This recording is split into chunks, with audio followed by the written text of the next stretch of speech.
How's it going, guys, and welcome back to the Frank Finks channel. Hope you've had a good day. Today we're going to be going through Premier League Game Week 30. We're going to do a review of all 10 games. Before we get into this video, don't forget, like, subscribe, comment down below, and turn on notifications so that you never miss a future upload. Let's get straight into it. So the first game, we'll go through the big clashes first. Manchester United against Aston Villa, finishing a 3-1 win for United. A very good result in terms of trying to get into the Champions League for next season. For Aston Villa, though, it's another defeat in the league. That's 3 defeats in a row now in the Premier League for Unai Emery's side. Ultimately, they're just not in a good place at the moment. I mean, it's not just the fact that they're losing, like the performances. It's not like they're getting unlucky. Like, they're really struggling at the moment. I mean, even if they were to miss out on the Champions League, they could still win the Europa League, which would obviously be a trophy and Champions League qualification for next season. So it might not be all bad. But ultimately, considering that, you know, about 2 months ago, people thought they'd be title contenders, as did I. But ultimately, they have proven that they aren't good enough to win a title. But they might not even be good enough to qualify for the Champions League this season with the way they're playing. But for United, brilliant result. Absolutely brilliant result. The job that Michael Carrick is doing is just incredible. 7 wins, 1 draw, 1 defeat. 7 wins out of 9. Honestly, he's doing such a good job at the moment. It's brilliant. Obviously, as a club legend as well. I think, obviously, it depends who's available in the summer and obviously how he does for the rest of the season. But I think United have got to look at giving Carrick the job full time. Because I just think if it's working, like, why wouldn't you want to see where it could go? Because ultimately, United could get a new manager in at the start of next season. It doesn't work out, and they sack him after a few months. Obviously, that could happen with Carrick. If you stay with Carrick and he's managing next season might not go well at the start. But ultimately, it might have to be a risk that United have got to take. Because obviously, he's doing such a good job at the moment. You don't want to be leaving yourselves with a what if. What if we kept him? Like, again, obviously it depends who's available in the summer. I think some of United's candidates have obviously extended their contracts with their national teams, for example, Tuchel and Ancelotti with England and Brazil. Just have to wait and see. But for now, the focus just needs to be getting into the Champions League for next season. Obviously, in terms of the game, I think Bruno Fernandes is just an absolutely incredible footballer. For me, I'm going to say it now, I think he's been the best player in the Premier League this season. I just think he just doesn't have a bad game. And there is a chance that he breaks the assist record as well. He only needs 5 more assists in 8 games, which I think is definitely possible for a player of his quality. Another 2 yesterday, so he's getting closer. But ultimately, the assist record is a little bit cursed. Like, I mean, Mesut Ozil, like 10 years ago, had like 15 assists in the first half of the season and ended up on 19. So some people have been saying that it's a cursed record. But ultimately, I think Bruno Fernandes is more than good enough to break it. Sesko getting a goal off the bench again. He is just on absolute fire at the moment. Casemiro, I mean, I cannot believe United are letting him go. I really can't. I think he's been an absolutely brilliant servant to United. He's been amazing this season. 7 goals from DM. Obviously, most of them have been headers from corners, but like, you still got to score them. Yeah, Casemiro has been just absolutely brilliant. He is showing that his age is not affecting him whatsoever. And obviously his wages, he's on a lot of wages, I get that. But if he's willing to take a pay cut, just keep him for 1 more year. United are going to be playing more games anyway, regardless of what European competition they're in. Surely you've got to look at keeping him. Like, surely, right? But yeah, for United, brilliant win. Back on track after that defeat to Newcastle just before the FA Cup weekend. And now they're only 8 games away from getting back into the Champions League for next season. Liverpool Spurs finished in a 1-1 draw. Liverpool are just... What is going on with them? Honestly, the drop-off from last season is astounding. It really is. Obviously, won the league last season, 10 points ahead of Arsenal. And right now, there is a chance they don't get Champions League football, which was unheard of at the start of the season. Everyone at the start of the season pretty much thought Liverpool were going to win the league. With the signings they made, you know, Wirtz, Isak, Ekitike, Kirkes, Frimpong. Like, some of the signings they made were ridiculous. But ultimately, if we look back on it, I think the only one that's really worked is Ekitike. You know, he's been brilliant. Obviously, Isak's been injured, Wirtz has struggled, Frimpong's been injured, Kirkes has struggled. Like, yeah, there's just something not right at Liverpool at the moment. I get that most of the players have dropped off. For example, Mo Salah, I don't know what's happened to him. Van Dijk has dropped off. McAllister's dropped off. He can barely get around the pitch anymore. It's mental. I think the only player for Liverpool who was part of the title-winning team last season who has probably been better than they were last season is Dominic Szoboszlai, who for me, by an absolute landslide, has been their best player this season, 100%. And obviously he scored the free kick. I mean, Vicario, he had to save it. I think Tottenham might have the worst set of goalkeepers in the league with Vicario and Kinski. None of them can save a ball. It's honestly, I mean, Vicario's been bad all season, but obviously Kinski was the one that was surprising with the 2 errors in midweek against Atletico. But for Spurs, massive result. And for Igor Tudor, obviously started with 4 defeats out of 4 games. I think getting that point is crucial for them, especially because they deserved it. I thought Spurs were absolutely brilliant. And I think if they didn't get a result from that game, I actually think it would have been a catastrophe. Because I just think when you play, because they were really good, especially second half, when you play that well and you don't get a result and you need points, I think it's worse if you play well. At least if it's like, oh, you got battered, oh, you weren't the better team, then you just got to accept the loss. But ultimately, Spurs definitely deserved a point from that game. And it just had to be Richarlison, didn't it, against Liverpool. He loves scoring at Anfield. This game, we could look back on it as a massive result in Tottenham's season. Could this be the spark they need? Obviously, they've got Champions League in midweek, second leg against Atletico. Then next week, Forest at home. That is a massive game. Forest obviously got a draw against Fulham. I'll be talking about that in a bit. But yeah, I think Tottenham had to get that point. Because if Tottenham lost that game, they'd be joint 18th. They'd still be 16th because of goal difference. But yeah, that point was massive. For Liverpool, though, they've got to get their act together. Obviously, they've also got Champions League in midweek. If they're not in the Champions League next season, after the season they had last year, winning the league, I mean, I think Slot's got to go anyway, but like, it gives the Liverpool hierarchy even more reason to sack him. But yeah, very disappointing result for Liverpool, and for Tottenham, it could be a result that rejuvenates their season. Chelsea-Newcastle. Newcastle, brilliant win, especially at a ground like Stamford Bridge, which they have a poor record at in the Premier League era. Anthony Gordon with the goal, with the only goal of the game. Honestly, the defending from Chelsea was a disgrace. How are you letting Joe Willock run through your defence so easily? Like, and also Fofana. Fofana didn't help himself anyway with being part of the reason why Willock got in so easily. But it's the fact that Willock squared it to Gordon to tap it in. Fofana just stopped. You cannot stop. You cannot stop. Don't stop until the ball is in that back of the net, because you never know. They could miss. It happens. Like, it was weird. It was really weird. And the fact that I saw yesterday a clip about just before the ball was played in to Willock to square it to Gordon, Rossini wasn't even looking. He turned around. So he didn't actually see the goal. Like, I think at that point, you've got to be telling your team, because if you look at the goal again, there was a massive gap in the midfield, and all that Newcastle had to do was just simply play through ball, and then they're in. It was that simple. And ultimately, Chelsea just didn't do enough to win the game. They just didn't. Obviously, they had chances. Delap should have scored in the second half, but I think Newcastle just played really well, especially defensively. I thought Botman and Chow at the back was superb. Really bad result for Chelsea. Especially coming off the back of the 5-2 defeat in Paris. They needed to get a good result in the league, because obviously they've now got Champions League against, they've got the second leg against PSG coming up. They just need a bit of confidence at the moment. Like, that's now 3 defeats in their last 4 games, so they've got to sort themselves out, otherwise they won't be playing Champions League football next season. For Newcastle, I think it's a little bit too late to be talking about Champions League qualification via the league, but I think the Europa League or the Europa Conference League is definitely still on for them. Obviously, they're also in the Champions League, got the second leg against Barcelona coming up. I mean, you never know. You never know. This result could be a confidence booster for Newcastle to beat Barcelona at the Nou Camp. But yeah, we'll just have to wait and see. But for Newcastle, very good win. And for Chelsea, it's a slip-up. Arsenal-Everton, a massive game in the title race, and Arsenal once again finding a way to win. They didn't play that well. I must say that Everton had some really good chances that game. That block from Calafiori in the first half to deny Dwight McNeil was outrageous. The fact he was on the floor, just put both his legs up, and he blocked it on the line. It was absolutely incredible, really. And if we're being totally honest, it didn't look like the goal was going to come for Arsenal.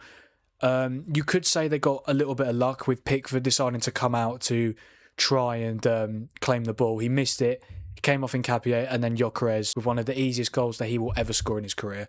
Yeah, and then of course Max Dowman, 16 years old. He's now the youngest Premier League goal scorer in Premier League history. Obviously, the header to get away from Mikalenko was brilliant, but to get past Shrewsbury Hall like that was unbelievable. What a moment for him.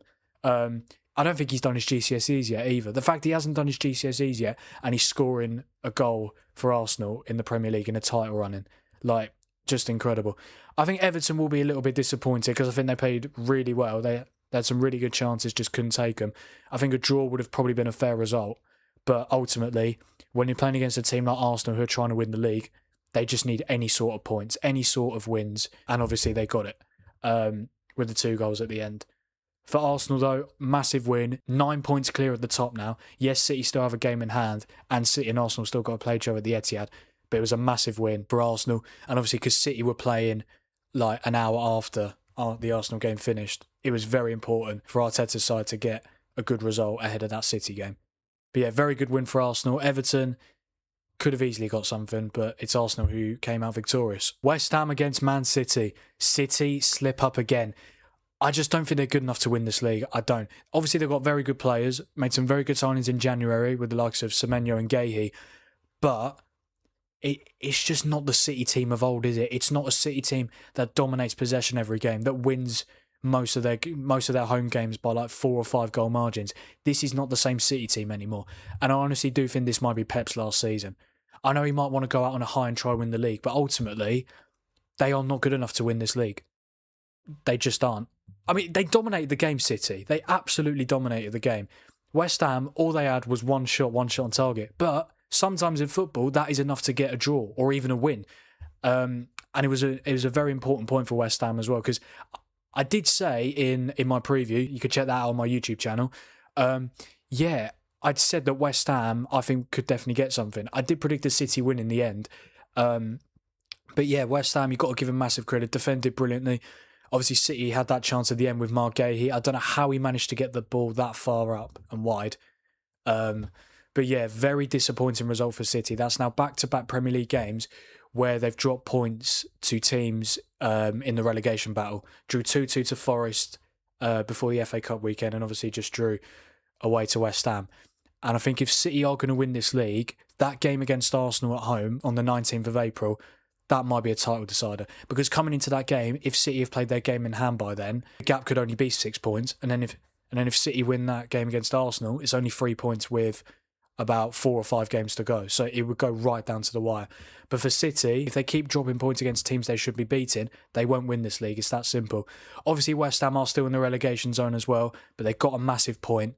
And despite teams around them also getting points, I think they had the hardest fixture out of the teams in the relegation battle. So fair play to West Ham. Very good point. Brentford against Wolves, the Monday Night Football 2-2 draw. Really good game. Really, really good game. I think Brentford will be kicking themselves, though. The fact they were 2-0 up and they let the lead slip to a Wolves team who've really got nothing to play for. I mean, I know there's still talk of Wolves maybe surviving, but ultimately they've got to win pretty much every game for the rest of the season, and it's not going to happen. But I think Wolves can definitely take encouraging signs from these games, purely because they're getting results. Because normally teams who are like not already relegated, because they're not, but like teams who are destined to go down, just throw the towel in and just give up, really. But Wolves haven't. Wolves have got fight about them. Obviously, going 2-0 down. Obviously, Michael Carrick giving Brentford the lead with his first Premier League goal for the club, and then Igor Thiago. I mean, he's just come off the back of getting his first Brazil call up, and now he's got his 19th Premier League goal of the season. He is just so good, isn't he? I mean, I know he signed a new contract with Brentford, but I think there are going to be Big Six teams who are going to want to try and sign him, definitely.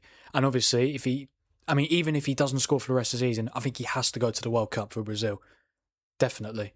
Because he's just had an unbelievable season. There is still a chance he could win the Premier League Golden Boot as well. He's only 3 goals behind Erling Haaland. Haaland's goals have dried up as well, so there is a chance that Igor Thiago could win the Golden Boot, which would just be unbelievable. For Wolves, though, I think they'll be very happy with the point. Obviously, 2-0 down, not ideal. They get the goal back through Adam Armstrong, brilliant finish. Second half, they could have easily made it 2-2 within the first few minutes. Adam Armstrong hitting the post, which denied him his second goal. But then Tolio Rokadare coming off the bench to get Wolves an equaliser. And then literally a minute later hits the bar. Now, Wolves hit the woodwork twice in the second half. They could have easily ended up winning that game, which obviously, for me, would have been a disaster for Brentford. They are still going for Champions League football. I don't think they'll get it, but they are still in the race. They're only a few points off Liverpool. But for Wolves, I do think they've left it too late in terms of trying to stay up, but they should definitely be happy with how the last few weeks have gone. 100%. And for Brentford, it is a slip up, but they've just got to try and bounce back next game if they want to get European football for next season. Sunderland-Brighton, one of the 3 o'clock kickoffs on the Saturday, a 1-0 win for Brighton. That is now a 3rd home league defeat in a row for Sunderland, which is funny because before those 3 home defeats in a row, they hadn't lost at home all season. So I think it is a little bit concerning that they are losing games at home now as well, but ultimately, this is the Premier League. Anyone can beat anyone. And it's funny because Sunderland's stats in the league table, 10 wins, 10 draws, 10 defeats. Perfectly balanced as things should be. But for Sunderland, I mean, 40 points in 30 games is brilliant. It's absolutely brilliant for a team that has just come up. Very good result for Brighton, though. I think if they're going to have any chance of mounting a late run towards European qualification, which would probably only be the Conference League, but they're not too far away. They're not too far away. If they can put a run of wins together, it is definitely possible. I mean, the Brighton goal came from Yankuba Minter, who used to play for Newcastle. Didn't actually play a game for Newcastle, but did sign for them. Obviously, Newcastle had to sell him because of PSR issues. It was such a weird goal as well, because obviously, if you look at the goal, he was trying to get past Granit Xhaka, which he kind of did. Xhaka was putting his hand on his shoulder. It's kind of like Minter fell, but it still managed to go in. But also, what I found weird about the goal is that obviously Habib Diarra was down in the Sunderland box, but he decided to stay down. Because if you actually watch the clip back of the goal, he went down, looked like he was going to get back up again, and then he just stayed down. You've got to play to the whistle. Unless the referee blows that whistle, then you can stop. But he didn't blow the whistle because it wasn't a head injury, and the goal was rightfully awarded. As weird of a goal as it was enough for Brighton to get the 3 points. Obviously, just before that, Sunderland had a goal ruled out for offside. It looked like Chris Rigg, who's only, 18 years old, it looked like he was going to get his first Premier League goal for the club, but obviously ruled out because of an offside against Alderete. Yeah, disappointing result for Sunderland, especially at home where they've been so good there all season. For Brighton, though, a very good win, and if there's any chance of them getting European qualification, they need to get results like that. And the final 3 games of this weekend that I haven't talked about yet, all finished in 0-0 draws. Very boring. But we'll go through them quickly now. Palace Leeds, 0-0 draw, of course, but probably the most entertaining 0-0 of the weekend. Leeds missed a penalty just before half-time. Will Hughes handballed the ball. I mean, if you saw the clip, he literally just stuck his arm in the air. It was like he was playing basketball. And then Calvert-Lewin missed. I mean, Calvert-Lewin has been very good this season in terms of goals. The goals have started to dry up, and ultimately that penalty miss is not going to do his confidence any good. But yeah, that was disappointing. And then another kick in the teeth for Leeds. Gabriel Goodmanson getting sent off for 2 yellows. The referee didn't even know that he booked Goodmanson as well. He had to be reminded by Ismail Assar, which was quite funny. But yeah, I think you've got to give credit to Leeds because obviously second half they played it with 10 men. They got a draw. Obviously they could have been 1-0 up because obviously Calvert-Lewin missed the penalty. But I think Leeds would have definitely taken a draw from that game, 100%. For Palace though, another 0-0 draw. And they've got a massive game in midweek against Larnaca. They need to win that to try and essentially save their season because they're just going to finish probably bottom half in the league again. The Conference League is the only thing they've got going, really. Forest Fulham, again, another 0-0, not much to talk about. Forest had a goal ruled out for offside through Dan and Doy. It was so close as well. It was literally just his heel. Like, it's fine margins, and especially when Forest need to get results, you want anything to go your way. But obviously, goal was ruled out. Ola Aina hit the bar. Awani missed an easy one-on-one. Forest probably should have won that game based on the stats. Fulham didn't have a shot on target as well, so yeah. But for Forest, not the worst result in the world. But with Tottenham getting a draw and West Ham getting a draw, they probably needed a win, which they could have got, and they probably would have deserved it if they did, but they just couldn't find the goal. And who knows, we could look back on that at the end of the season thinking if Forest won that, they would have stayed up. But there's still quite a few games to go. The game next week against Spurs is massive. I think, honestly, whoever wins that game probably stays up. Final game to talk about, Burnley-Bournemouth, 0-0 draw. Yeah, quite boring. I mean, both teams had chances, of course. I feel like Burnley probably deserved the win overall. I know Bournemouth had more shots, but seeing the highlights, I mean, Burnley, the chances they had, really good chances, which I think sometimes that has cost them not taking their chances. Because I don't even think they've been that bad. I mean, it was always going to be a difficult season for them, coming up from the Championship, as well as they did, obviously getting 100 points. Their defensive record was incredible, only conceded 16 goals in 46 games. Obviously, there is still a chance Burnley stay up they probably needed to win that game, especially with Forest, West Ham and Spurs all drawing. They could have gained a little bit of ground on them, but ultimately it's like it was at the start of the game with the same points gap, 9 points. It's not impossible for Burnley, but I just think with a few of the fixtures they've got left as well, I just think they've got too much to do. Thank you guys for watching. I really appreciate it. In terms of the giveaway, as I said in the last video, we're going to be giving away 3 of these Frank Fink shirts. All you got to do to enter the giveaway is just subscribe. They would really help me out. I hope you guys enjoyed the video. Don't forget to like, subscribe, comment down below if you enjoyed the video, and also turn notifications on so that you never miss a future upload. Thank you guys for watching. I'll see you in a bit.